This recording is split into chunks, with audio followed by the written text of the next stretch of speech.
So welcome students to the Light Beam Classes. आज हम लोग देखेंगे कि जो सीबीएसई ने पूरा सैम्पल पेपर रिलीज़ किया है। यहाँ पे 31 मार्च को आपको डेट भी दिख रही है, पूरा सैम्पल पेपर मेरे सामने है।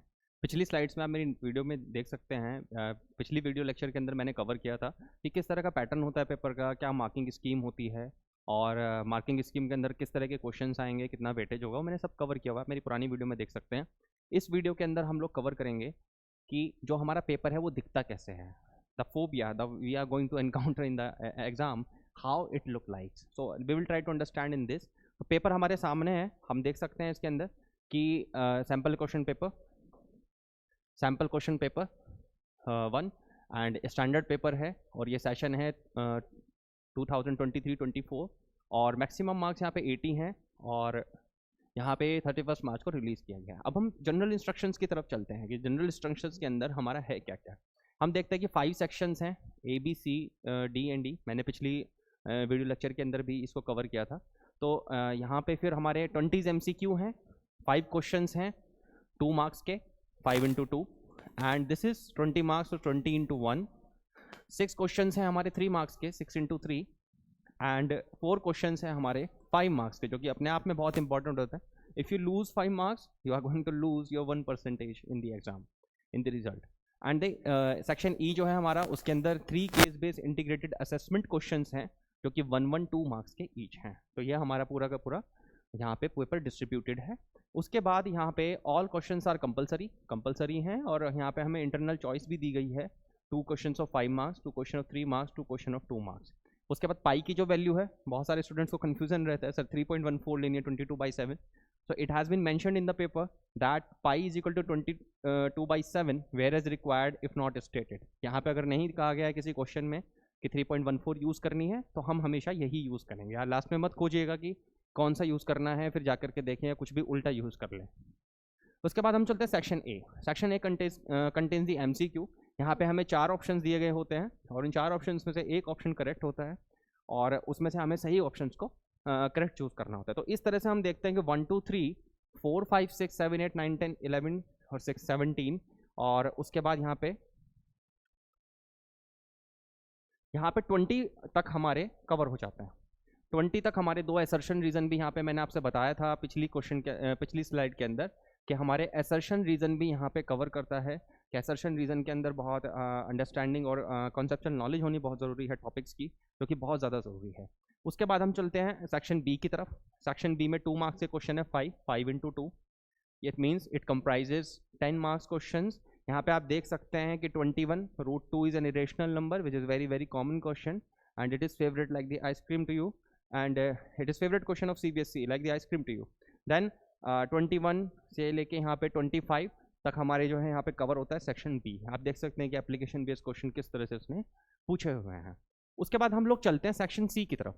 सेक्शन सी जो है हमारा, वो 6 into 3 दैट इज 18 मार्क्स, हमारे 18 मार्क्स को कवर करेगा। और आप देख सकते हैं कि इसके अंदर हमें जो इंटरनल चॉइस दी गई है, वो हमें दी गई है यहाँ पे क्वेश्चन नंबर 28 में A और B। और सबसे पहले आदमी का ध्यान इसी पे जाता है स्टूडेंट का, कि क्या इंटरनल चॉइस है, कि मैं क्वेश्चन कौन सा क्रैक करूँ कौन सा नहीं। तो इसके अंदर यहाँ पे ज़्यादा कंफ्यूज नहीं होना है, हमें बस एक क्वेश्चन चूज़ करना है जिस पे हमारी कमांड है, या जो भी हमारा चैप्टर ऐसा है कि हमने बहुत थॉरोली प्रिपेयर किया है and we got the question like we can solve this, so we have to choose that question. उसके बाद 26 से लेके 31 तक का यहाँ पे हमारे क्वेश्चन सेक्शन सी के अंदर कवर होते हैं। Now the start of section D which has 4 questions of 5 marks, 4 into 5 that is 20 marks. 20 marks का हमारा यहाँ पे कवर होता है। आप देख सकते हैं यहाँ पे भी पहले ही क्वेश्चन में इंटरनल चॉइस दी गई है। उसके बाद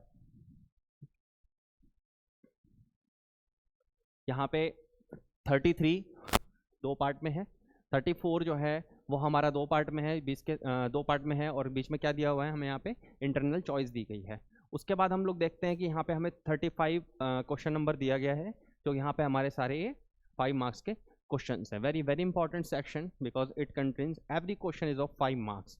अब हम उसके बाद देखते हैं सेक्शन ई। सेक्शन ई इसमें हमारे पास केस स्टडी बेस्ड क्वेश्चन होते हैं। What is case study? Case study के अंदर हम लोग एक केस दिया हुआ होता है, एक डे टू डे लाइफ की कंडीशन दी हुई होती है, और उससे रिलेटेड हमसे क्या करता है कि वो क्वेश्चन पूछता है। तो यहाँ पे हमने ये 2 क्वेश्चन दिए गए हैं, और इसी केस स्टडी से रिलेटेड हमें एक तीसरे क्वेश्चन में क्या दी गई है यहाँ पे सेकंड क्वेश्चन में क्या दी गई है, हमें चॉइस दी गई है। उसके बाद थर्ड क्वेश्चन है। इसी तरह से 37 जो है वो भी हमारी केस स्टडी है। आप देख सकते हैं कि this has been goalkeeper, sweeper and defensive midfielder. So you have to study it, and in this study you have to understand what mathematics is involved in this. That's the crux of this kind of questions. तो यहाँ पे आपको maths देखना है, FIFA world cup है या कुछ भी है तो उसमें आपको देखना है कि कौन सा मैथमेटिकल कॉन्सेप्ट हमारा एवेल्युएट होने वाला है, इसके अंदर लगने वाला है, और उसको यूज़ करके हमें क्या करना है, इन सब क्वेश्चंस के आंसर देने हैं। 38 question, that is also the case study in this. और यहाँ पे हमारा जो केस स्टडी है, आप देख रहे हैं कि Kaushik was in park, children, so all questions are from day to day life. और यहाँ पे हम देख सकते हैं कि इस बाद भी हमें यहाँ पे 3 क्वेश्चंस दिए गए हैं, 1 to 1, 1 to 1 and here 1 to 1. So now this is the end of this paper and we go through this.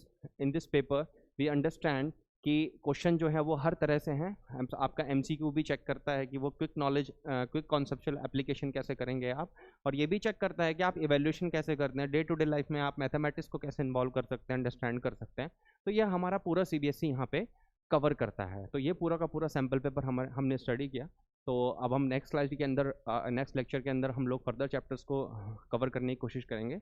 और यहाँ पे आप लोग इसकी डीप अंडरस्टैंडिंग रख लें कि पेपर किस तरह से दिखता है। कोई फोबिया की ज़रूरत नहीं है, किसी भी तरह से डरने की ज़रूरत नहीं है कि how we will solve this question.